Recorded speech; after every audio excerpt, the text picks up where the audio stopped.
নবম শ্রেণীর সুপ্রিয় শিক্ষার্থী, আজকে আমরা তোমাদের ইংরেজি বই থেকে অষ্টম এক্সপেরিয়েন্স অর্থাৎ অষ্টম চ্যাপ্টার ইমাজিনেশন থেকে 8.2.1 8.2.2 এই দুইটি অ্যাক্টিভিটি বিস্তারিত উত্তর সহ আলোচনা করতে যাচ্ছি।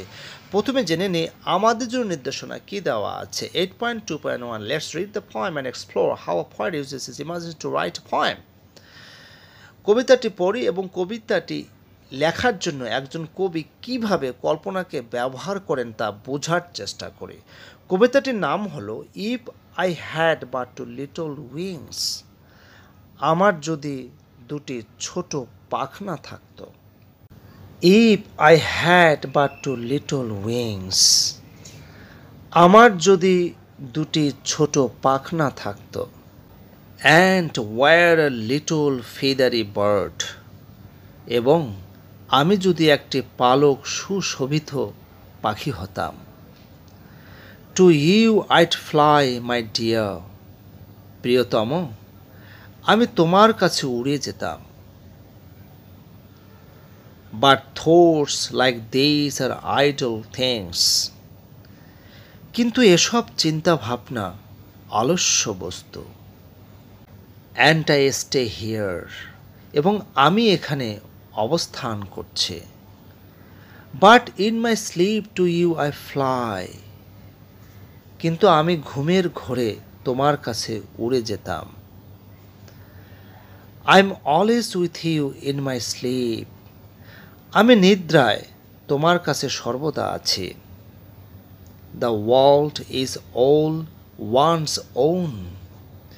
পৃথিবীটা যেন যার যার নিজস্ব পৃথিবী। And then one wakes and where am I. এবং অতঃপর কেউ জাগলে আমি তখন কোথায় থাকি? ওল অ্যালোন। সবাই সকলেই একা। কবিতাটি লিখেছেন এস.টি. কলরিজ। এখন এই কবিতাটির আলোকে কয়েকটি প্রশ্ন আছে। এই প্রশ্নগুলোর উত্তর আমি প্রদান করেছি। তোমরা ডেসক্রিপশন বক্স থেকে এর পিডিএফ ফাইলটি ডাউনলোড করে নেবে। প্রথমে জেনে নিচ্ছি আমাদের জন্য নির্দেশনা কী দেওয়া আছে। Now read the poem again and write the answers to the following questions. Later check your answers in pairs or groups. বলা হচ্ছে যে কবিতাটি আবার পড়ো এবং নিচে প্রশ্নগুলো উত্তর দাও। পরে এটা তোমার পেয়ারে অর্থাৎ দুইজনে অথবা গ্রুপের মধ্যে যত সদস্য আছে সবার মধ্যে এই উত্তরগুলো চেক করবে। তো তোমাদের জন্য আমি উত্তরগুলো প্রস্তুত করেছি, তোমরা এখান থেকে হেল্প নিতে পারবে। প্রথম প্রশ্ন হলো, have you found any imaginary character in the poem? If yes, what is that? যে কবিতার মধ্যে তোমরা কি কোনো কাল্পনিক চরিত্র খুঁজে পেয়েছো? যদি ইয়েস হয়, হ্যাঁ হয়, তাহলে সেটা কি? উত্তরটা হলো yes, I have found to imaginary characters in the poem. হ্যাঁ, আমি এই কবিতার মধ্যে দুটি কাল্পনিক চরিত্র খুঁজে পেয়েছি। প্রথমটি হলো one is a little feathery bird. প্রথমটি হলো ছোট সুশোভিত পাখি। And the other is the beloved of the poet. এবং অন্যটি হলো কবির প্রিয়তমা। দ্বিতীয় কোয়েশ্চেনটি হলো what would the poet do in his imagination. যে কবি তার কল্পনায় কি করতেন? উত্তরটি হলো in his imagination the poet wanted to stay with his beloved, and so in his sleep he expressed his desire to go to her beloved through flying. তার কল্পনায় কবি তার প্রিয়তমার কাছে থাকতে চেয়েছিল এবং সে কারণে তিনি ঘুমের মধ্যে তার প্রিয়তমার কাছে উড্ডয়নের মাধ্যমে যাওয়ার জন্য ইচ্ছা প্রকাশ করেছিলেন।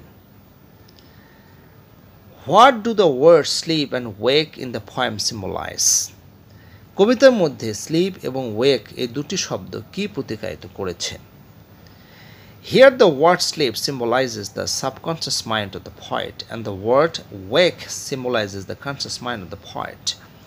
এখানে স্লিপ শব্দটি কবির অবচেতন মনকে প্রতিকায়িত করেছে এবং ওয়েক শব্দটি কবির চেতন মনকে প্রতিকায়িত করেছে। অর্থাৎ এখানে অবচেতন মনটা কি? কবি যখন ঘুমের ঘোরে ঘুমের মধ্যে তার প্রিয়তমার কাছে যেতে চাচ্ছে তখন এটা তার হচ্ছে অবচেতন মন।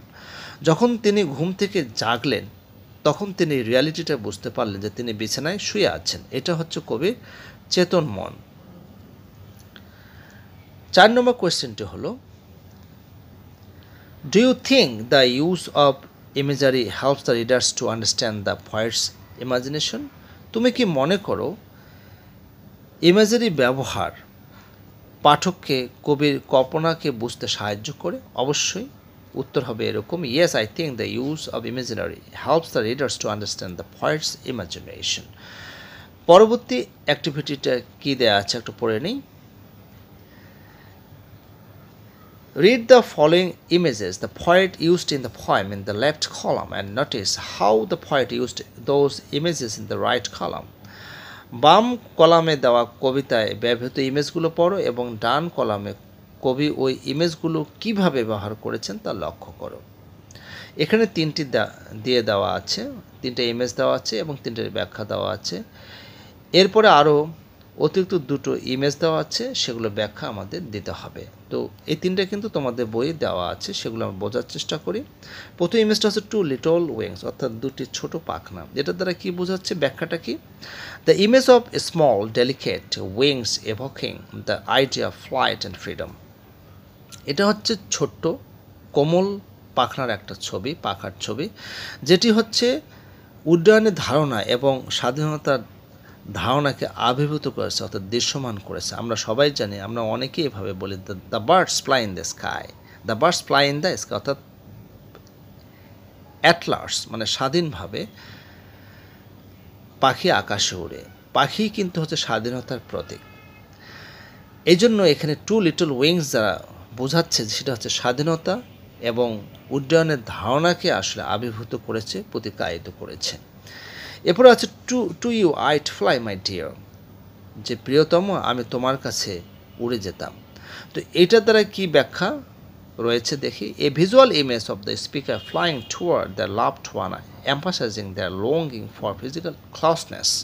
এটা বলা আছে যে স্পিকারের একটা দৃশ্যমান ছবি এখানে ভেসে উঠেছে, তার প্রিয়তমার প্রতি তিনি উড়ে যাবেন। কেন যাবেন? ফর ফিজিক্যাল ক্লোজনেস, অর্থাৎ তার পাশাপাশি থাকবেন, এই ইচ্ছাকে তিনি বেশি গুরুত্ব দিয়েছেন। এরপরে হচ্ছে the world is all one's one, এ বলা হচ্ছে যার যার পৃথিবী তার কাছে সেরকম, অর্থাৎ সবারই একটা নিজস্ব ক্ষেত্র আছে, নিজস্ব পৃথিবী আছে, সেটি এখানে ব্যাখ্যা এভাবে দেওয়া হয়েছে। An image of the world as a personal domain belonging solely to the individual. এটা বলা হচ্ছে যে পৃথিবীর যে ছবি, এটা সবারই কিন্তু ব্যক্তিগত ডোমেন, একটা ব্যক্তিগত ক্ষেত্র, কেবলমাত্র এটা ব্যক্তিগত সত্তায় বোঝাচ্ছে।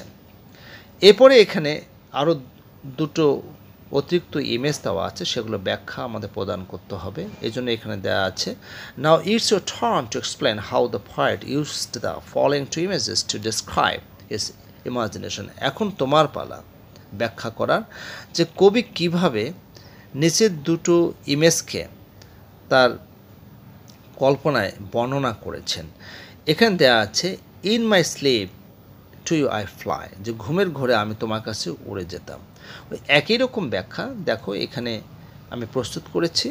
Taking flight during sleep, creating a dream like image of the connection to the loved one. মানে ঘুমের সময় টেকিং ফ্লাইট মানে উড়ে গিয়ে একটা তার যে প্রিয়তমা লাভড ওয়ান, তার সাথে একটা সংযোগ স্থাপনের একটা কল্পনাময় একটা চিত্র সৃষ্টি করার এখানে চেষ্টা করা হয়েছে। এরপরে 5 নম্বর যে ইমেজটা রয়েছে, and then one wakes and where am I all alone, যখন কেউ জেগে ওঠে তখন আমি কোথায় থাকি, সবাই একা। তো এখানে যেটা বলা হচ্ছে ব্যাখ্যা স্বরূপ, the image of the speaker অ্যাওয়েনিং from the dream, realising the stark contrast between the dream world and the lonely reality.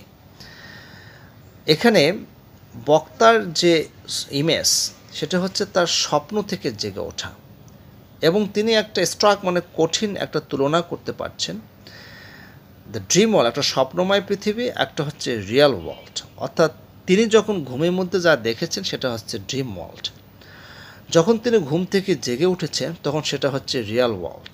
এটা হচ্ছে লোনলি রিয়ালিটি। কেন লোনলি বলা হচ্ছে, একাকিত্ব বাস্তবতা কেন বলা হচ্ছে, যখন ওনার ঘুমটা ভেঙে গেছে তখন তিনি একাই ছিলেন। ওনার পৃথিবীটা হচ্ছে তখন রিয়ালিস্টিক ওয়ার্ল্ড। আশা করি তোমরা বুঝতে পেরেছ। আজকে এ পর্যন্তই, সবাই ভালো থাকবে। ভিডিওটি ভালো লাগলে অবশ্যই লাইক, সাবস্ক্রাইব, নোটিফাই করবেন।